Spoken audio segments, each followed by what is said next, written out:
Shalom bien-aimés, nous poursuivons notre étude du psaume 119 et ce matin, je nous invite à lire les versets 36 et 37. Incline mon cœur vers tes préceptes et non vers le gain. Détourne mes yeux de la vue des choses vaines. Fais-moi vivre dans ta voie. Ici, le psalmiste fait cette prière à Dieu en disant, donne-moi de réaliser à quel point il est important de t'obéir, de travailler à te plaire, plus que de mettre tout mon cœur, n'est-ce pas, à la recherche de l'intérêt, du profit, ainsi de suite. On a certes besoin d'argent. L'argent est une monnaie d'échange indispensable pour vivre dans la vie d'aujourd'hui. Donc, mais à partir du moment où l'argent ne devient pas simplement un outil entre nos mains dont on se sert pour pouvoir se procurer ci ou ça, mais l'argent devient notre maître, c'est lui qui contrôle nos émotions, c'est lui qui contrôle nos relations.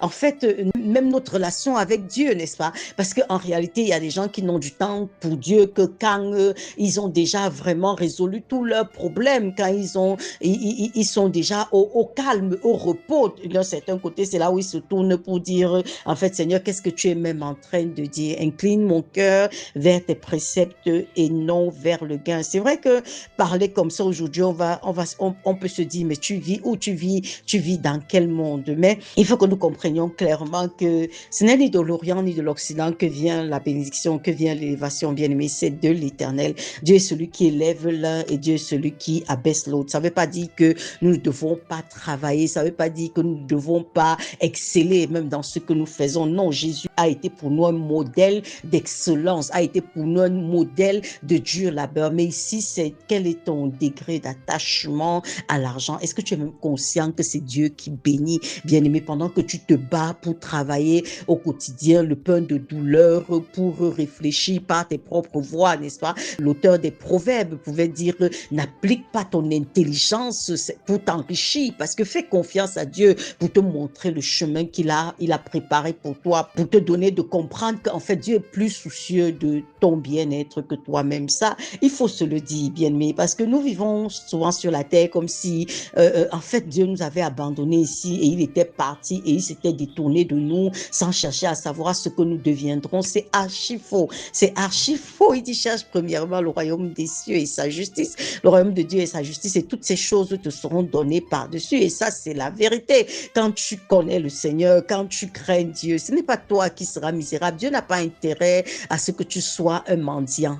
Dans quel intérêt? Ça ne glorifie même pas son nom. Non, pas du tout. Donc, nous devons vraiment pouvoir faire cette prière. Nous devons avoir du détachement, n'est-ce pas, par rapport à l'argent dans ce monde. Et c'est comme un Dieu, n'est-ce pas, parce qu'on voit en l'argent le pouvoir, le positionnement et tout ce que ça représente, n'est-ce pas? Mais nous devons vraiment travailler à effectuer un certain détachement par rapport à l'argent. Ça, c'est important. Si effectivement tu crains le Seigneur, il faudrait que tu travailles à pouvoir comprendre que Dieu est l'auteur de ta bénédiction et à dépendre complètement de Dieu dans ce domaine de ta vie là aussi. Il y a des gens qui ont été affranchis de beaucoup de choses, mais jamais affranchis de leur porte-monnaie. Quand il s'agit déjà d'argent, ils réfléchissent autrement, ils deviennent différents. Ils sont toujours après le moindre sou. Bien qu'étant chrétien, tu vois vraiment l'amour pour Dieu, mais ouf, puisse le Seigneur nous aider, à comprendre que c'est pas parce que nous allons trop nous attacher à l'argent qu'effectivement nous l'aurons, n'est-ce pas? Et que nous ne devons pas renier Dieu dès qu'il s'agit d'argent. Nous ne devons pas renier les principes de Dieu dès qu'il s'agit d'argent, parce que vous voyez certaines personnes, dès qu'il s'agit d'argent, ils oublient complètement ses valeurs chrétiennes. Non, il faut, si je ne fais pas comme ça, je vais m'en sortir. Comment on a toujours ces paroles-là prête dans la bouche. Détourne mes yeux de la vue des choses vaines. Fais-moi vivre dans ta voie. Très souvent, c'est que nous avons trop de désirs qui ne sont pas véritablement des besoins. Vous comprenez ça? Trop de désirs. On veut réaliser ci, on veut réaliser ça pour le paraître, mais ce n'est pas des besoins réels. C'est pas des besoins réels et on est prêt vraiment à laisser tomber une véritable relation avec Dieu parce qu'on veut l'accumulation des richesses. Même quand Dieu fait passer l'argent par nous, c'est toujours pour que ça serve au bien-être des autres, bien bien-aimé. Si tu as de l'argent entre tes mains et que cet argent ne peut pas être utile à l'être humain, ton argent est nul. Pardonne-moi de parler comme ça, mais vous voyez, souvent on est tellement soucieux de l'accumulation, de l'accumulation. Certes, il faut pouvoir léguer quelque chose à ses enfants, il faut pouvoir, mais je dis que vraiment, quand Dieu fait passer l'argent entre nos mains, c'est que cet argent-là travaille au bien-être de l'homme, de ton prochain bien-aimé. Si tu as de l'argent, vraiment, il faut servir Dieu, il faut servir la cause de Dieu, veut dire quand même être utile à ton prochain aussi, n'est-ce pas? Et naturellement, si tu as cette vision, si tu as cette vision-là de l'argent, ton cœur n'y sera pas attaché. Parce que ceux dont les cœurs sont attachés à ça, c'est toujours que moi,